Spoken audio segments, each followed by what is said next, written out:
थेंगदबिरनु मणिपुर कंसे हारगदी इंडिया कंसे हारगदी सूज लौथोपिरो हाइजरमे मणिपुर पीस लावना पीस लाप यारोय सर खितंग एक्शन हेन लोखलप मथौ ताई एक्शन याउद्रगदी पीस लाप ngमोय करिगिनो हाय मतमदा अखोयने येंगा दिल्ली दगी लापना लैरगांदा मणिपुर करी तौरिनो हाबसे खंगदबै वानी अखोयदि अखोय इसागी युमनी इसागी मफमदा करी तौरिनो हाबसे अखोयने दि खंगबनि येंबा ngमक्त्रे अदुनि येंबा ngमक्तबै चेंजरकपनि हाबसु हाइजरमी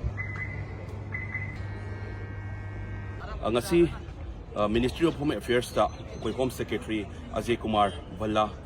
unazare ju agreement la liba kuki militants si ground rule follow tawdre designated camp ta laitre habase loina khangabani even state government su khangabani security advisor su khangabani adu taragadi hauji posu se lothok se kari gino haiba dune duna Ajay Kumar Bhalla do thuna bagi bureaucratic mana mo political side ki na tabni na bureaucratic side ni na mangon de su war ai wapong khangning bagi ai changja bane adu da mana si yam kana tanari haibagi pot pudi thame aduna yam thuna sigi pot details si the su na kai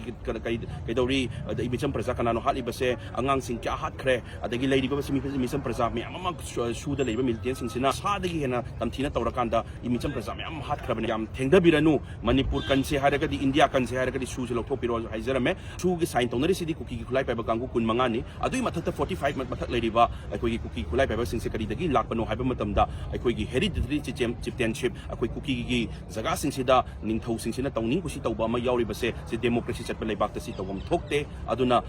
chahi 83 mana pass tawgi Manipur Hill Areas Acquisition of the Chip Rights Act 1967 ek se pass tawki base Manipur da hauji bok mapung phana chanadri aduna Ministry of Home Affairs ki site gi so sigi ek se mapung phana channa ba tashin bio haibisu haijarame Manipur peace lak se hairagadi Manipur peace lawana peace lak yaroi sir kitang action hen lokala ma thok tai action yaudragadi peace lak ngamoi haib karigino hai matam da akoi yenga Delhi dagi lapna lairaganda Manipur da kari tawrino haibse khangdabai wani akoi de akoi isagi yumni isagi mafam da kari tawrino haibse akoi ne di khangbani yenga ngamaktre aduna yenga ngamaktabai chenjarapani haibsu haijarame